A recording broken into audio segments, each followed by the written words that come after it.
Hi everyone, so just following on from my last video on ribbing. So I've got some ribbing coming the end of next week, and I should have 20 colours in stock. So there's a few good things about ribbing in comparison to, say, your normal cotton lycra to do your binds and your banding. It's got a far softer touch, so especially for things like kids or babies, making tops, the cuffs around their wrists, even in little shorts, if you're putting ribbing on, it's just a lot softer than a cotton lycra. So it's got an awesome amount of stretch as well. The other great thing about ribbing in comparison to cotton lycra is you can see here, like, I've cut my strip and it hasn't curled into the edges, so it makes it far easier to work with. The other great thing is when you are doing bands, for neck bands, ribbing sits so much flatter, and I've got a finished, or a partially finished project that I'll be able to show you at the end of this.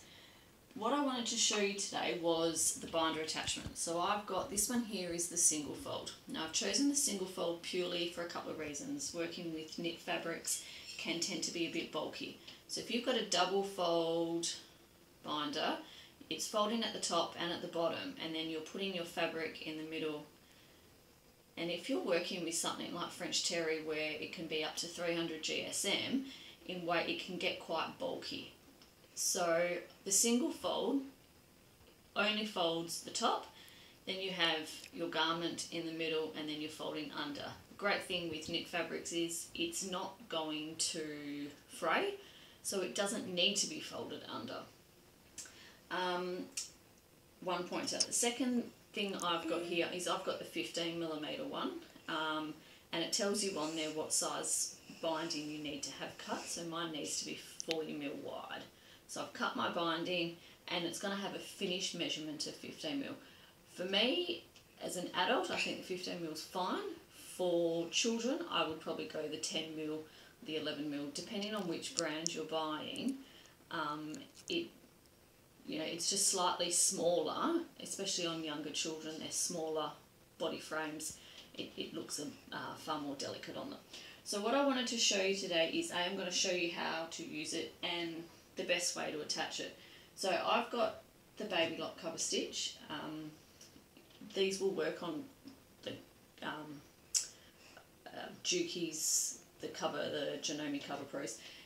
Some of them you may just need to buy the base plate. So on my cover stitch, I've actually drawn my markings where they need to fit. But basically, these 2 points here, so you can see this one here is the most important factor. So you've got a tab here and a tab there. That's where the fold of your binding is going to be.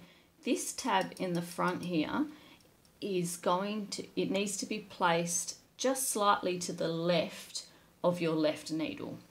So if you're using, I've got my cover stitch set up for a left needle and right needle, so a wide cover stitch. It's going to be placed to the left of my needle. If I've got my middle needle and my right needle, this component here, this little nodule, is going to be set just to the left of my middle needle. So when you put it on, I've got the 4 knobs here.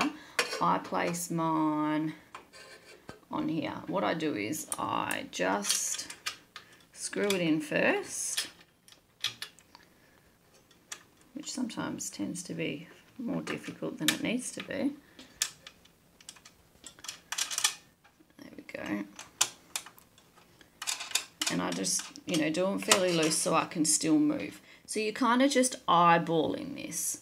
So there's my left needle mark. At the moment I'm sitting right on there.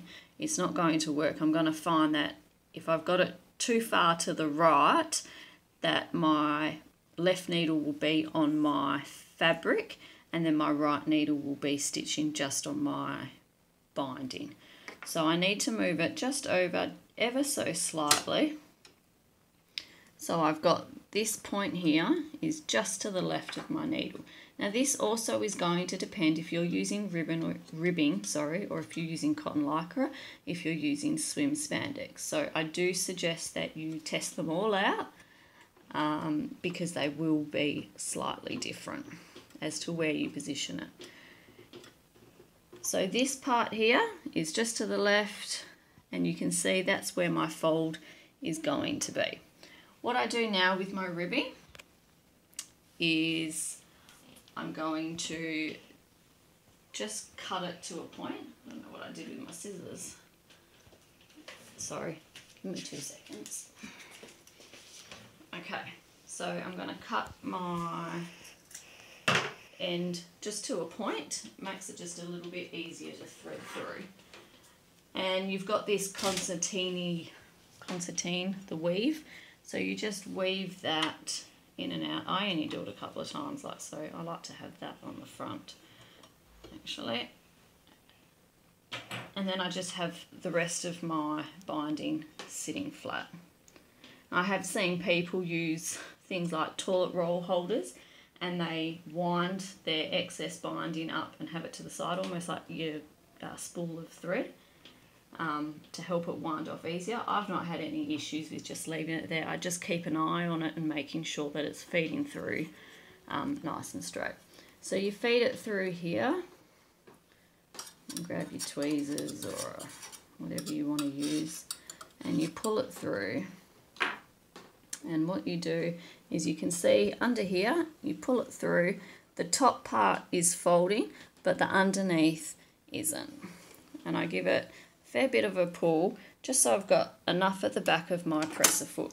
I lower my foot down, and I'm going to just hold it and do just a couple of stitches.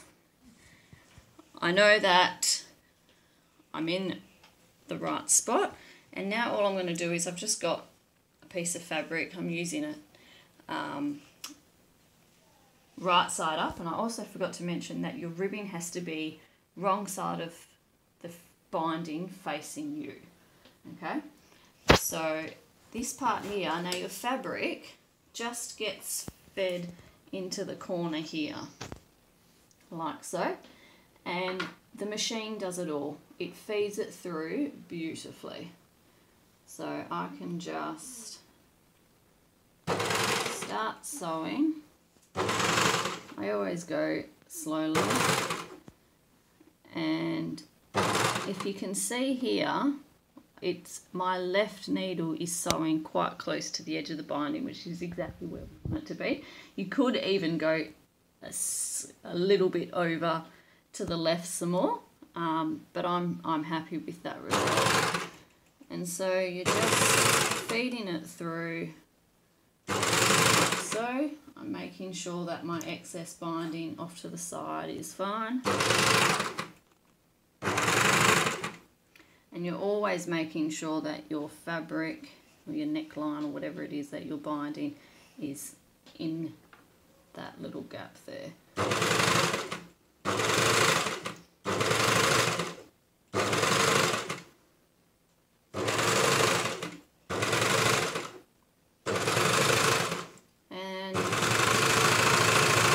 That's really it. From there, I just cut my ribbing off, and you can see what I've got here is a nice flat neckline, like so, and then on the underside I've got my chain stitch, and it's